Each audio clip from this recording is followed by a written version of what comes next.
大家好，欢迎来到听书学史。有没有人常常觉得自己是个无可救药的人，愚蠢懒惰，总是做不好事情？脑海中不断浮现的负面声音几乎要把自己吞没。每次发誓要改变，却总是以失败告终，导致自我肯定感越来越低。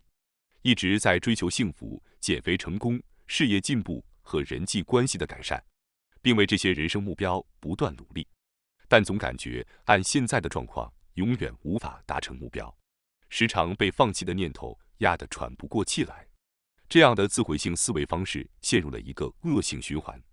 今天要介绍的这本书，可能会成为您这次成功的契机，有可能唤醒您内在的真正力量，停止自责，迈向光辉的人生。要做到这一点，关键在于了解和运用语言的力量。如果您能替换脑海中的负面语言，您的人生就会开始顺利起来。今天我们将解读由能够改变人生并推动巨大变化的教练和作家 Gary John Bishop 所著的《您是由你所使用的语言构成的》这本书。本次我们将重点解读书中一些我个人认为重要的观点。今天的视频内容如下：第一，您对自己说的话可以改变您的人生；第二，讨论通过对自己有益的说话方式实现所希望的现实；第三，将介绍改变您人生的语言。现在让我们从第一部分您对自己说的话可以改变您的人生开始讲解吧。我们每个人每天都进行着两种对话，一种是与他人的对话，另一种是与自己的对话。也许你会觉得跟自己对话听起来有些奇怪，但实际上我们每个人最常对话的对象正是自己。这不仅限于独自反思或冥想的时间，即使在运动、工作、吃饭、学习、讨论，甚至在睡觉时，我们的大脑也在进行自我对话。即使现在您专注于阅读这段文字时，也是在进行自我对话。人类的大脑每天会自动浮现出5万多个想法，而我们在无意识中对其中重视的思考会过度反应。您可能会发现，有时你会无意中自言自语，比如这不对，或者我不会输。这种自我对话及内心独白，决定了我们人生的质量。神经科学和心理学的研究已经证明了这一点。有人可能会认为，用自己对自己说的话改变人生听起来有些可笑，但事实并非如此，这是一种科学的说法。例如，阿拉巴马大学的威尔·哈特教授进行了如下实验，要求参与者回忆和描述过去经历过的令人愉快、痛苦和中性的事件。实验结果非常有趣，那些将中性事件描述成愉快事件的人，对痛苦事件的感受更加深刻，仿佛这些事件正在当下发生一般。这表明我们对待情境、体验生活以及面对各种问题的方式，很大程度上受到表达方式的影响。换句话说，您能否过上自己理想的生活，很大程度上取决于您的表达方式，也就是您使用的言辞。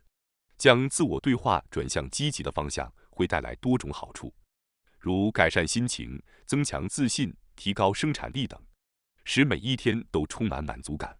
相反的，如果你与自己的对话充满负面情绪，会夸大微不足道的问题，将其视作真正的挑战，甚至不断制造新的问题。一旦这种状态根深蒂固，您将逐渐远离幸福的人生。研究者们已逐步揭示了这一点。说到这里，有些人可能会认为这是在告诉您停止消极思维，改为积极思考，但实际上并非每个人都能轻易做到这一点。为了让生活走向积极乐观的方向，使用正确的言辞，培养积极的思维方式是关键。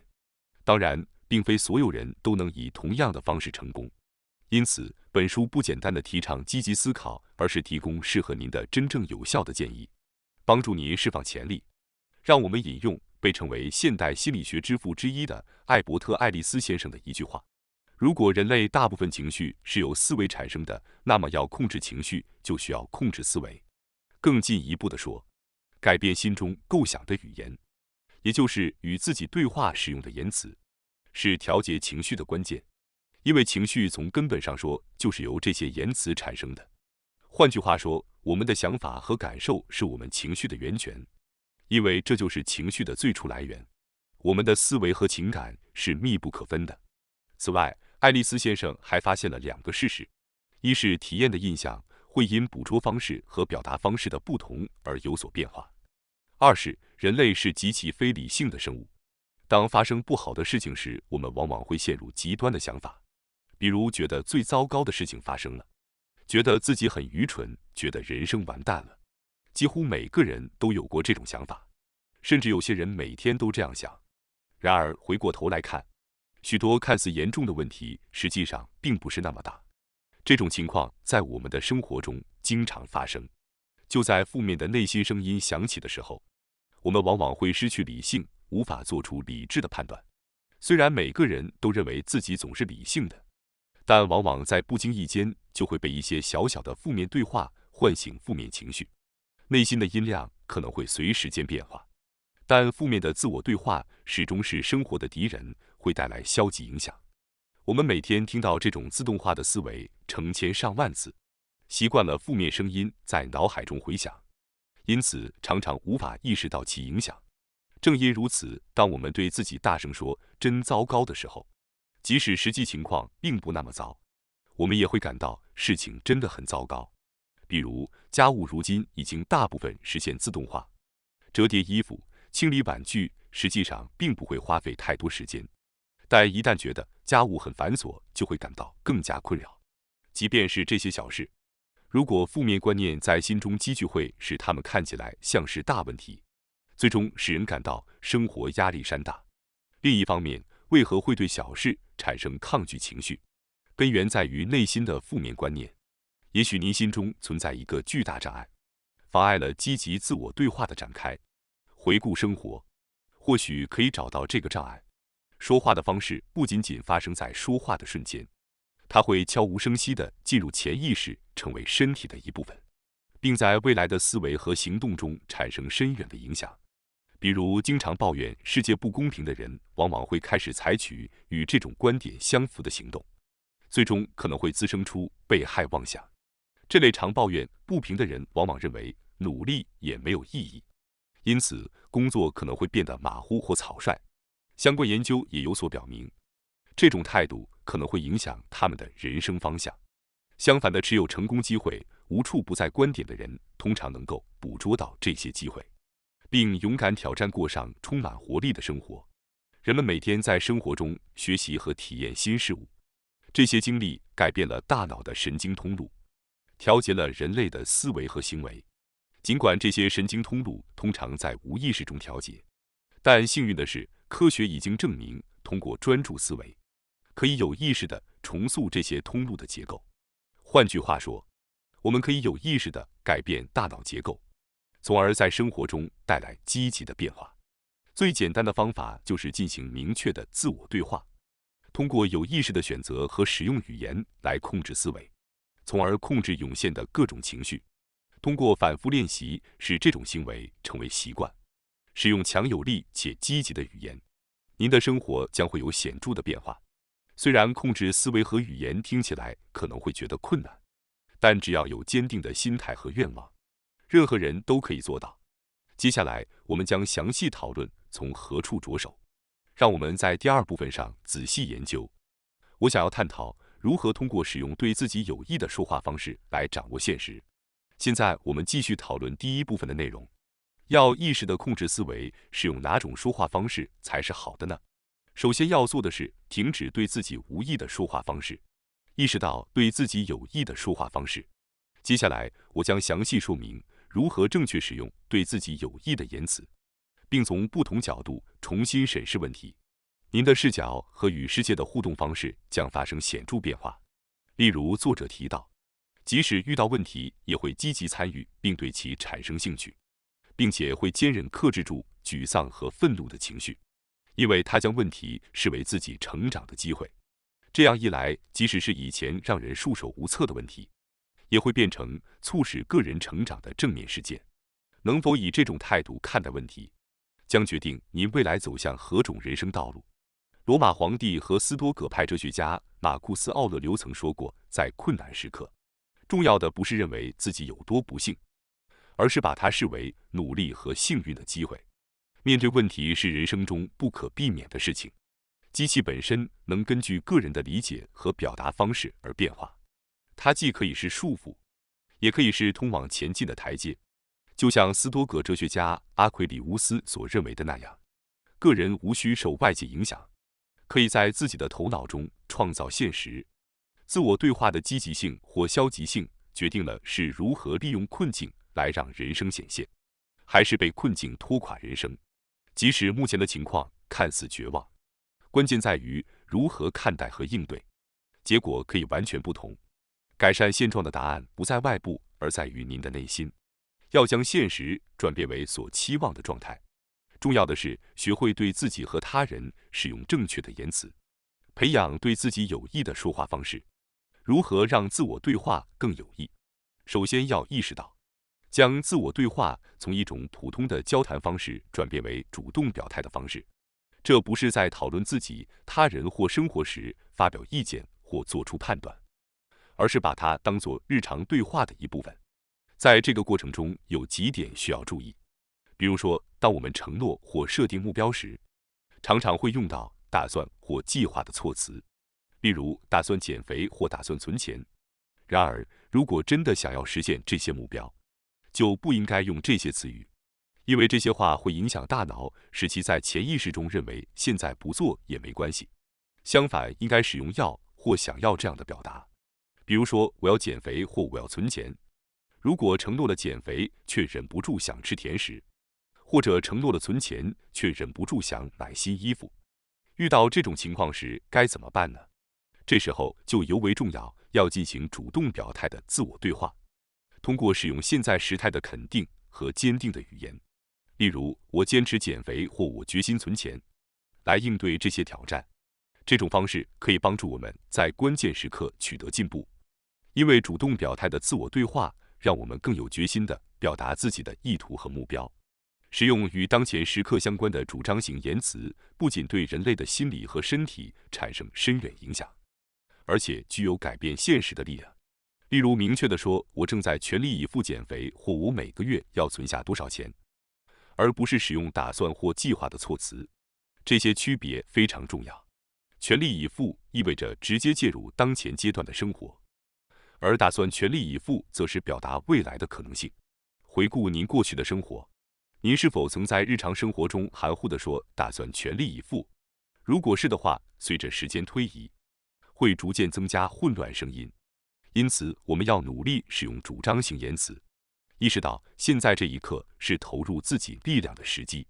或许这些内容有些复杂，但在接下来的第3部分，我将更详细地介绍一些能够为行动提供所需力量和能量，提升心境、激发积极性的主张型言辞。由于时间有限，今天我只能从本书中选取部分内容，但我希望您能从中理解人生是通过日常思维和自我对话塑造的。如果这本书能激起您的兴趣，我会感到非常高兴，因为我相信其中一些言辞可以改变您的人生。接下来第3部分将会讨论一些能改变您人生的话语。这次我们将更具体地介绍那些能带来行动力量和能量，提升心情、引发积极性的主张型话语。首先，请问大家，您对现在的生活满意吗？如果您心中有不满，或者对某些事心存顾虑，忍耐着生活，那么如果您认为这是无可奈何的事，我要明确告诉您，这样的人生是您自己选择的。工作无聊，工资低，那就换份新工作；人际关系不好，那就切断那些关系；身体状况不佳，那就改变饮食习惯，找到适合自己的运动方式。您不觉得这样做是对的吗？如果对现状不满，那就采取行动去改变它，这么简单。当然，有时候会遇到无法解决、无法重来、无能为力的事情，但是之后的生活该如何度过，完全由您自己决定。只要您愿意采取行动，人生就有可能改变。如果您没有改变的意愿，那么再讨厌的生活也是您自己选择的。也许有人会想，但我要告诉您的是，如果您用现状作为借口，那其实是在默认现状。所以，让我们结束这种状态吧。情况不会塑造人，只会反映出您的内心。正如哲学家埃皮克泰德所说，情况只是您的一面镜子。埃皮克泰德认为，一个人的真正价值不在于他所处的环境，而在于他如何应对这些环境。因此，不要再抱怨运气不好，不要再责怪别人，不要再把问题归咎于外部因素、环境或童年成长经历。您的人生艰难，并不是因为某些原因，也不能责怪任何人。同时，责怪自己也是没有意义的。在生活中，我们一定会遇到无法凭借自己力量改变的情况，有时候会看不到前方，感到被不满吞噬。然而，总有一些事情是可以做的。如果您自己不坚定前进的意志，就无法向前迈进。如果您没有改变的意愿，那么您实际上已经选择了不改变现状。认为人生无法改变的借口是没有意义的。虽然遇到障碍、疾病或亲人去世等痛苦事件时，没人可以责怪您，但如何面对这些事情，以及在之后如何生活，完全取决于您自己。这听起来可能很严厉，但请仔细思考，您是否在忍受不满的生活？是否一直在抱怨人生不公平？是否一边厌恶现状，一边却为环境找借口？您是否总是想说“我有意愿”，但我非常理解这种心情，因为我也曾经如此。然而，从今天起，请把这些话埋在心里。每次您说"但是"的时候，您都会加强自己的受害者意识。受害者意识越强，您越会把不行动的责任推到别人身上，越不会有我要做的决心。我想说的不是我们有多差劲，而是我们内心蕴藏了强大的力量，却没有发挥出来。我们需要认识到自己内在的巨大潜力，意识到改变的意愿、放手的意愿、接受的意愿。缺乏这些意愿，使我们无法迈向新的阶段和行动。命运会引导那些有意志的人，而那些没有意志的人则会被命运拖着走。您可以控制命运，也可以被命运控制。当您绊倒、拖延、困惑或恐惧时，人生并不会因此停下脚步。因此，我建议大家首先记住这句话：我有意志力，我可以的。去完成一直拖延的事情，去面对人际关系的不安，去争取加薪，或者坚持在最低的工作中。您是否有意志结束过去的生活，开始您所渴望的人生？有些人可能会告诉自己，他们没有能力，所以不行动，认为自己懒惰和堕落，因此感到遗憾。但实际上，并不是能力不足，而是意志力不足。问题不是能不能做到，而是你有没有意志去做。只有当你有意志去努力，迈出第一步，迎难而上，才能敲开获得进步和改变的门。即使你有能力和运气，但如果没有意志，任何事情都无法完成。明确自己没有意志的宣言，有时也能带来同样的力量。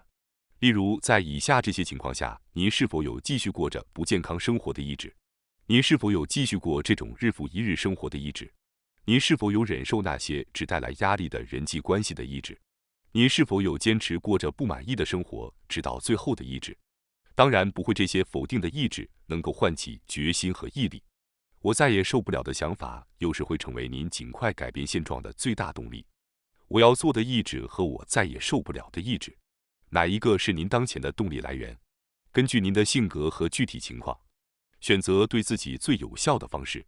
例如，如果您正在找新工作，那么我愿意的意志会更适合您。相反，如果您想辞职，那么我再也受不了的意志可能更符合您的心情。最后，对于那些即使对现状不满，但仍认为现在这样也可以的人，有一些话要说。人类本能上是追求现状维持的生物，每个人或多或少都会甘于现状，不想改变，并不是错的。不要责备自己，不要认为自己是性格或环境的受害者。相反，诚实地承认自己选择了现状，具有与决定行动相同的力量。如果您不想改变，那就大胆宣告这一点。通过面对自己内心的否定意志，您可以意识到自己有意无意地创造了当前的状况，从而正确评价自己和人生，并有意识、有计划地走出困境。本书中还介绍了许多其他对您产生重大影响并改变您人生的主张型话语，这些被称为魔法的话语。希望您能逐一学习并积极运用，改变日常用语，从而改变您的人生。感谢大家收看今天的节目。如果你喜欢我们分享的内容，记得点赞、订阅并开启小铃铛通知，第一时间获取我们的更新。在下次的节目中，我们将继续为大家分享更多有益的书籍。再次感谢大家的支持，我们下期再见。